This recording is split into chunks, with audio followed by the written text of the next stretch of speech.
You will hear a telephone conversation between the organiser of a park run and a woman who wishes to take part in the run.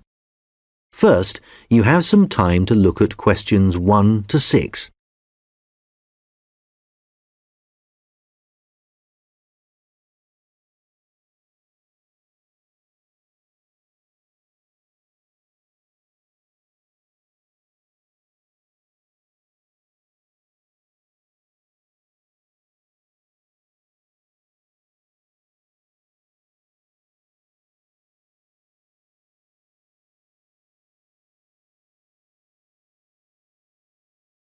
Good morning, Dave Smith speaking.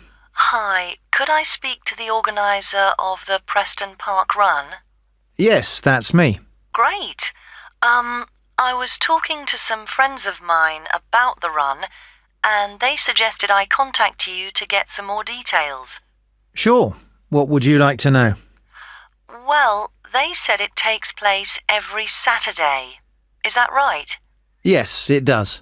Okay, great. Do you know where the park is? Oh, yes, I've been there before, but it's quite big and I'm not sure where to go. Well, there's a circular track that goes right around the park. The run starts at the cafe, goes past the tennis courts, then twice around the lake and finishes back where it started. Okay, and what time is the run? Well, the actual run begins at 9 a.m, but the runners start arriving at about 8:45. Okay, so I need to get up early Saturday morning then. And how long is the run? Well, it used to be 3 kilometres, but most people wanted to do a bit more than that, so we lengthened it to 5 kilometres. We now go round the lake twice, and that adds an extra 2 kilometres. Right. Not sure I've ever run that far, so I'd better start doing a bit of training. That's a good idea. But it's not a race, it's really just for fun. And the best thing would be to take it easy the first few times you do it, and then see if you can gradually improve your time. Is the run timed then? How do I know how well I've done? When you cross the finish line, you'll be given a barcode, and you take this to one of the run volunteers who will scan it. Then you can get your time online when you go home. Oh, I see. You collect all the results. Exactly. I see. That's great. So, how do I register? Well, there are several ways. I could take your details over the phone, but it's much easier if you do it using the website. Okay, good. I think that's probably all I need to know for now. Oh yes, does it cost anything to register, or do you collect money each week? Well, it doesn't cost anything to register, but we do charge for the run. In fact, we have just increased the charge to £1.50. It used to be £1, but because we were making a bit of a loss, we have had to increase it by 50p. Okay, thanks. I think I have enough information on taking part in the run. Before you hear the rest of the conversation, you will have some time to look at the questions 7 to 10.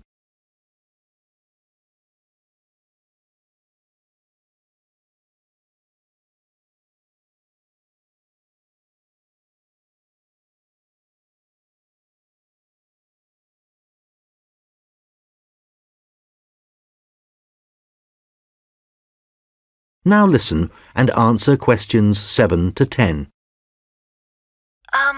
You mentioned volunteers. I have a friend who is interested in helping out. Can you give me some details so I can pass them on to her? Sure. Well, you need to ask your friend to contact Pete Morn. He manages all the volunteers. Okay. I didn't quite catch his surname. Was it Morn? M-O-R-N? No, just a bit more complicated. It's M-A-U-G-H-A-N.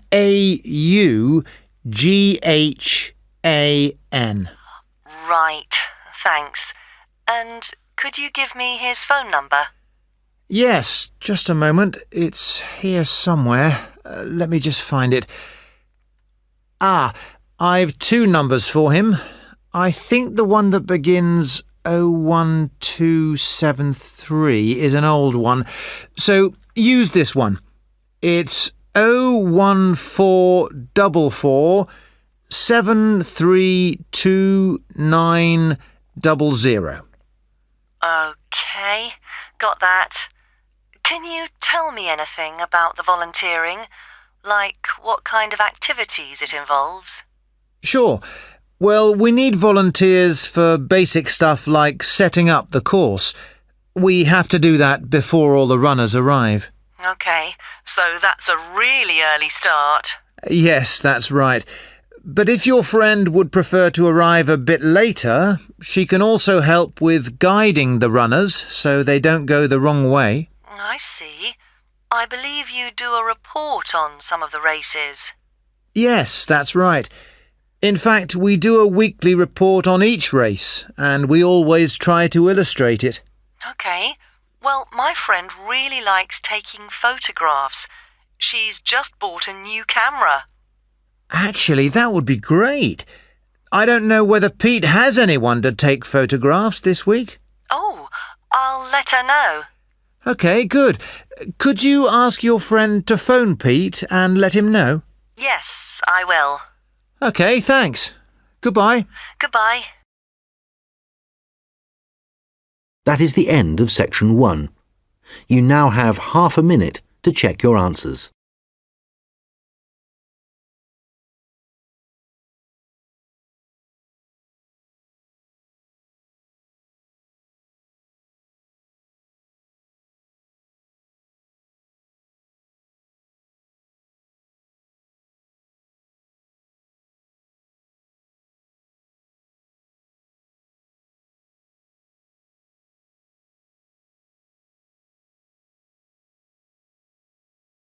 Now turn to section 2.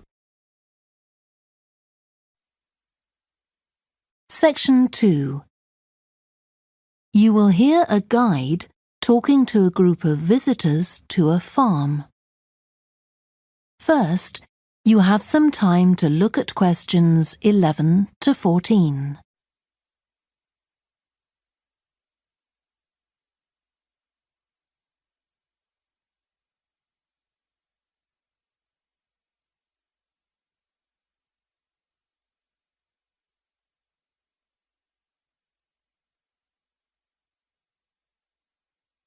Listen carefully and answer questions 11 to 14. Welcome to the Fiddy Working Heritage Farm. This open-air museum gives you the experience of agriculture and rural life in the English countryside at the end of the 19th century.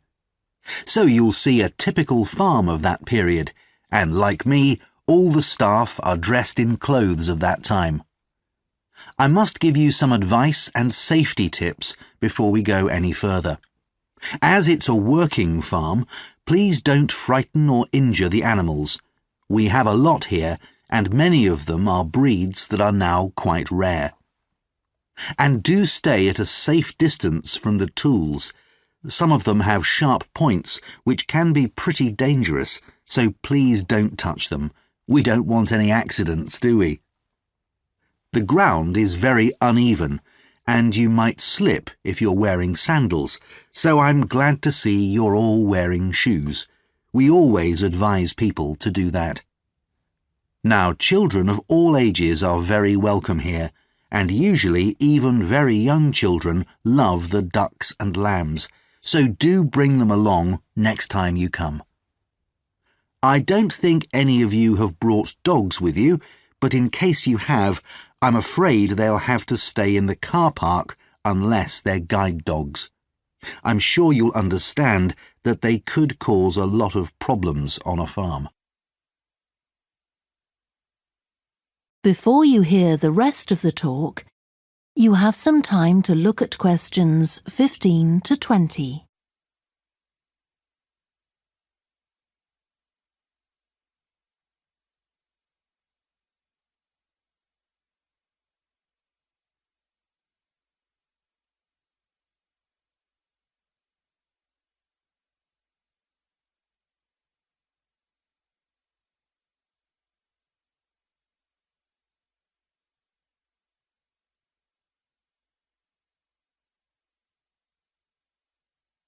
Now listen and answer questions 15 to 20. Now let me give you some idea of the layout of the farm. The building where you bought your tickets is the new barn immediately to your right. And we're now at the beginning of the main path to the farmland. And of course, the car park is on your left. The scarecrow you can see in the car park in the corner beside the main path is a traditional figure for keeping the birds away from crops.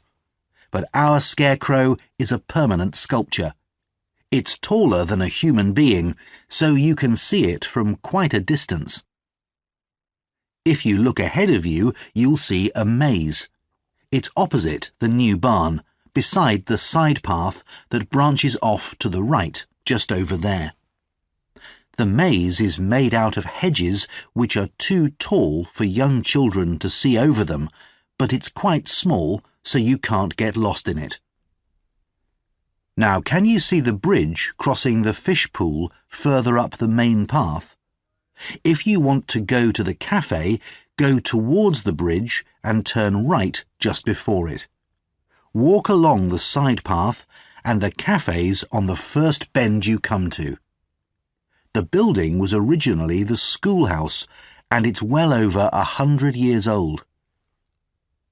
As you may know, we run skills workshops here, where you can learn traditional crafts like woodwork and basket making. You can see examples of the work and talk to someone about the courses in the Black Barn. If you take the side path to the right, here, just by the new barn, you'll come to the Black Barn, just where the path first bends. Now, I mustn't forget to tell you about picnicking, as I can see some of you have brought your lunch with you. You can picnic in the field, though do clear up behind you, of course. Or if you'd prefer a covered picnic area, there's one near the farmyard, just after you cross the bridge. There's a covered picnic spot on the right. And the last thing to mention is Fiddy House itself. From here you can cross the bridge, then walk along the footpath through the field to the left of the farmyard. That goes to the house, and it'll give you a lovely view of it. It's certainly worth a few photographs, but as it's a private home, I'm afraid you can't go inside. Right, well, if you're all ready, we'll set off on our tour of the farm. That is the end of section 2. You now have half a minute to check your answers.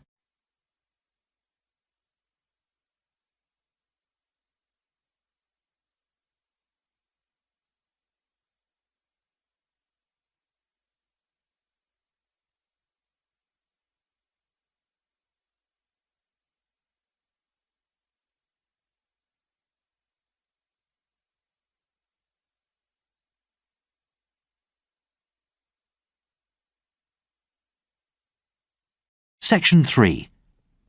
You will hear a tutor and 2 students discussing international student mobility. First, you have some time to look at questions 21 to 26.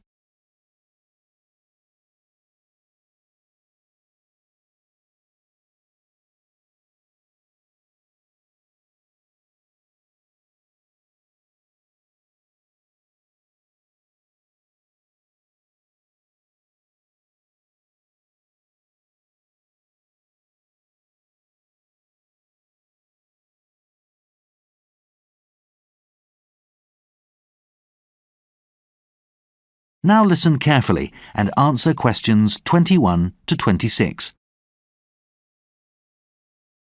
Hi, Nils. Hi, Eva. Come in and sit down. You wanted to talk about your research paper, is that right? Yes, we've drawn up an outline for the introduction and done some preliminary interviews. And how did that go? We've come across some interesting findings. Okay, well, let's go through what you've done so far. What's the subject? Right, so we're doing our paper on international student mobility. We're looking at the overall picture. You know, where overseas students are going in the world to study and why. And we think that picture's changing. Sounds interesting. The first thing we've looked at is numbers. And as part of that, how many students there are in total who are studying outside their own country. That seems easy. It looks like it's around 3 million. Yeah, but the problem is that the definition of the term international student varies across countries. Yeah, and because of that, the figure could be much higher. I see. Our next question was, well, we wanted to know what the breakdown of numbers is around the world. You know, how many students go where. But we're not sure how accurate those figures are either. Yeah, even though it's the fastest growing sector of higher education, some ministries don't include the students at private institutions in their count. It's quite frustrating. Anyway, next we wanted to know where the majority of students come from. This is something that's changing quite rapidly. Well, that would be an interesting point. What's changing? Most people know that the largest group of international students comes from East Asia. But what we hadn't realized is that figures for the US have quadrupled over the past 20 years, and a lot more students from Europe are also now studying abroad. Aha. Yeah, we need to look at some more figures there. Lastly, we looked at the countries that students go to and the trends there. Yeah, our question really was about the destinations of international students and whether they're changing. And they are. Countries like China are providing more higher education opportunities for their own students and for students from places like Britain. This means that higher education is becoming more, well, there are high levels of competition. But with that, there's also a spirit of exchange. It's not so one-sided anymore. Before you hear the rest of the conversation, you have some time to look at questions 27 to 30.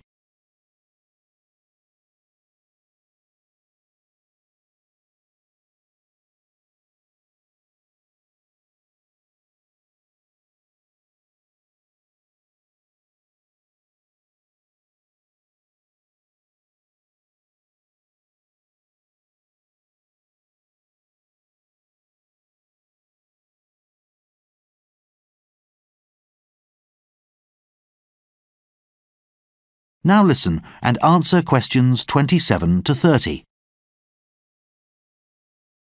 So, you said you'd done some preliminary interviews. Yes, we thought we'd start by talking to some of the international students in our city. Just to help us design the web interviews we plan to do. Okay. We wanted to find out if there are common factors that students consider to be important when they choose an overseas course. Obviously, these will vary across the international student population, but we thought some, like cost, might be significant. Surprisingly, a lot of students said they left finances to their parents, but they did want to know that their university was a good one. They said they decided about this by talking to friends at home, not by looking at how many degrees or publications the staff had. That's right. But they were interested in the degrees they were taking and whether when they finished their course they'd get a good job. Okay. What else did you ask them about? What sort of incentives they think source countries should offer students to encourage them to return home after they've graduated? A very interesting question. What did you find? Well, many said that if they chose to get another qualification, they'd stay or move to a third country to do this. Yeah, so there doesn't seem to be much point in offering scholarships to get them to return home to study. What about grants for research? Post-graduation. That was much more popular, especially if the system let them compete individually for these. And many students were keen to go home and get a job if they could be sure they'd have a good income and lifestyle. For example, they felt that the government should perhaps offer tax exemptions so that they could afford to live in a nice area. Some countries have created special work zones for incoming graduates, particularly in the science field. Yeah, and some of these include apartment blocks as well. But as many of the students we talked to were art students, this didn't seem to appeal to them. Okay, well, I think that's a pretty good start. Let's just... That is the end of section 3. You now have half a minute to check your answers.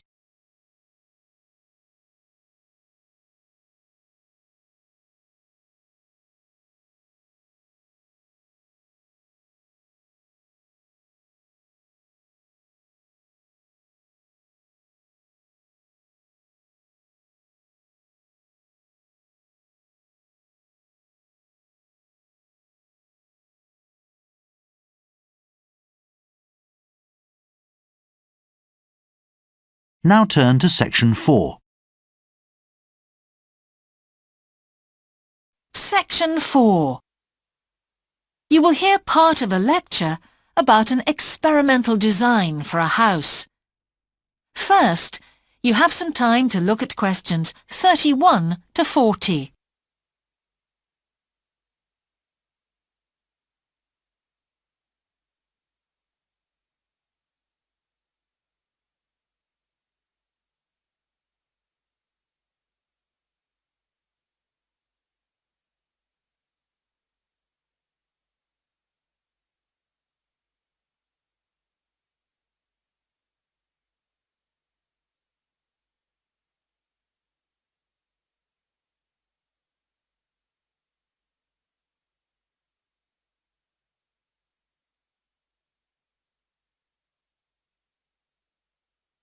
Now listen carefully and answer questions 31 to 40. Good morning. In the last few lectures, I've been talking about the history of domestic building construction.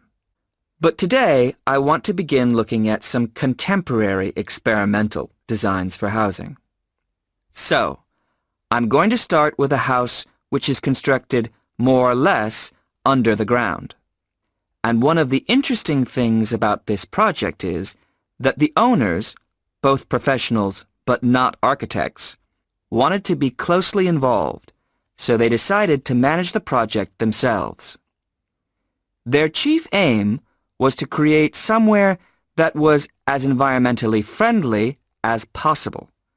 But at the same time, they wanted to live somewhere peaceful. They'd both grown up in a rural area and disliked urban life. So the first thing they did was to look for a site, and they found a disused stone quarry in a beautiful area. The price was relatively low, and they liked the idea of recycling the land, as it were.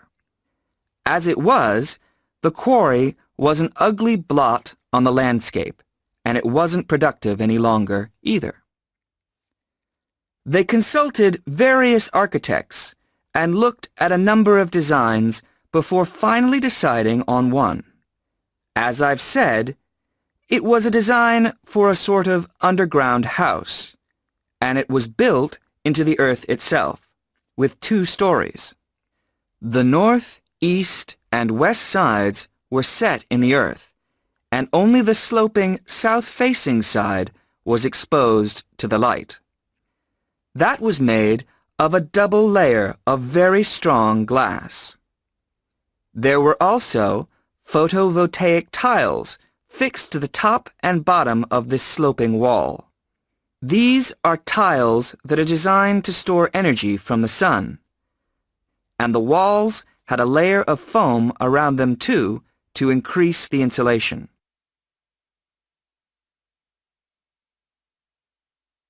Now, what is of interest to us about this project is the features which make the building energy efficient. Sunlight floods in through the glass wall, and to maximize it, there are lots of mirrors and windows inside the house. That helps to spread the light around. So that's the first thing. Light is utilized as fully as possible. In addition, the special tiles on the outside convert energy from the sun and generate some of the house's electricity. In fact, and it is possible that in future the house may even generate an electricity surplus, and that the owners will be able to sell some to the national grid. As well as that, wherever possible, recycled materials have been used. For example, the floors are made of reclaimed wood, and the owners haven't bought a single item of new furniture. They just kept what they already had. And then there's the system for dealing with the waste produced in the house. This is dealt with organically. It's purified by being filtered through reed beds which have been planted for that purpose in the garden. So the occupants of the house won't pollute the land or use any damaging chemicals. It's true that the actual construction of the house was harmful to the environment, mainly because they had to use massive amounts of concrete, one of the biggest sources of carbon dioxide in manufacturing. And, as you know, this is very damaging to the environment. In total, the house construction has released 70 tons of carbon dioxide into the air. Now that's a frightening thought. However, once the initial debt has been cleared, and it's been calculated that this will only take 15 years, this underground house won't cost anything, environmentally I mean, because unlike ordinary houses, it is run in a way that is completely environmentally friendly. So, eco-housing like this is likely to become much more. That is the end of section 4. You now have half a minute to check your answers.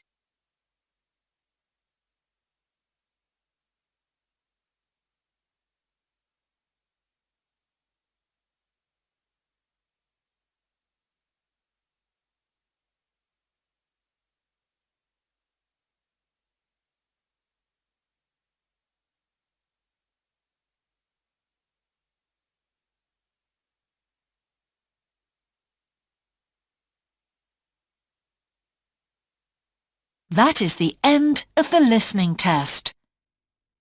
In the IELTS test, you would now have 10 minutes to transfer your answers to the answer sheet.